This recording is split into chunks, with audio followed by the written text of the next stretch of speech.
Right, here we're going to have a couple of chats. One with Laurie, who's an ex-university lecturer and a man that's lived in New Zealand for 50 years, a man that's well known in the boxing scene over years, and another one with a person that worked for the post office for 50 years, and a few other bits and pieces at the Johnsonville Club.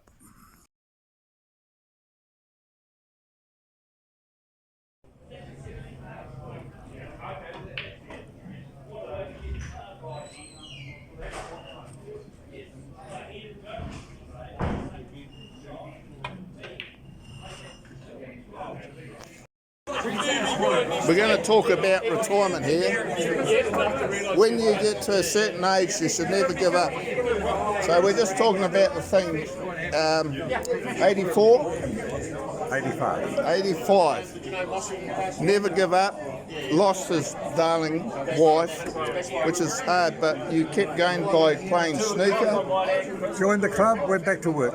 Yeah, and so the thing is, you got to keep going. And you're never worn out until you wear yourself out, is that right? You are dead right. And I have lost so many friends over the last 20 years. Only 3 of them were older than me. Well, yeah.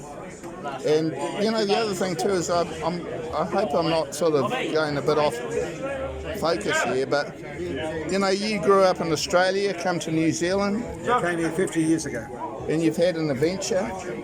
Oh, I've had a few adventures. Yeah. But you've done a great thing in the boxing field. Yeah, I was a fighter for 11 years. And I'm not saying that fighting is great, but fighting in a controlled element and stuff like that gives you discipline, eh? It's good fun. Very well. That's just it. It was a discipline. My daddy enrolled me at North Sydney Police Boys Club when I was 10, 49.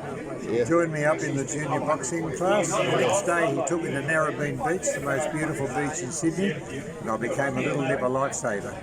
And between those two activities, I outgrew my asthma by the time I was 12. Yeah. I never had another asthma attack. And we're going to talk about dyslexia here. We're both dyslexics, but we're still doing it, eh? And you can read books and stuff, yeah. And you're university man as well. Yeah. I was, Yeah, but then I was like, so it's, you don't want to limit yourself. That's my point. Is that right? I never have. No. I never have. Been an ex-fighter, you just don't. Yeah, so thank you. I really appreciate that. Thank you very much.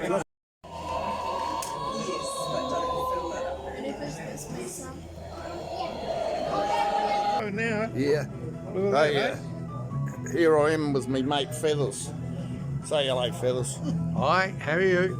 And hey, tell them about, you worked on the post office for 50 years, so you remember telegrams, eh? People don't know what telegrams are today, eh? Yeah, if you got a telegram, you had it. So 50 years in one job, pretty good, eh, mate? Tell us about your telegram when you started. Started in 64. Yeah, and then were you a telegram boy, were you? Yeah, I was a telegram boy. Yeah. Then I was a postee. Yeah. Then I was a clerk.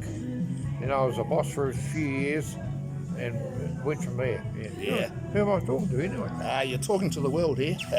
So the post office is a thing of the past when it comes to telegrams.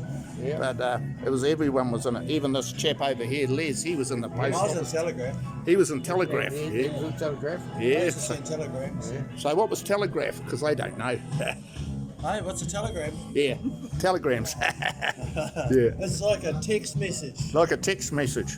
When you got a piece of paper, a telegram, you were always But it worried used to that. get delivered. Yeah, same at weddings, they used to read telegrams. Yeah, read them all out to people. Yeah. So, yeah, right. So that's a little bit on telegrams for you.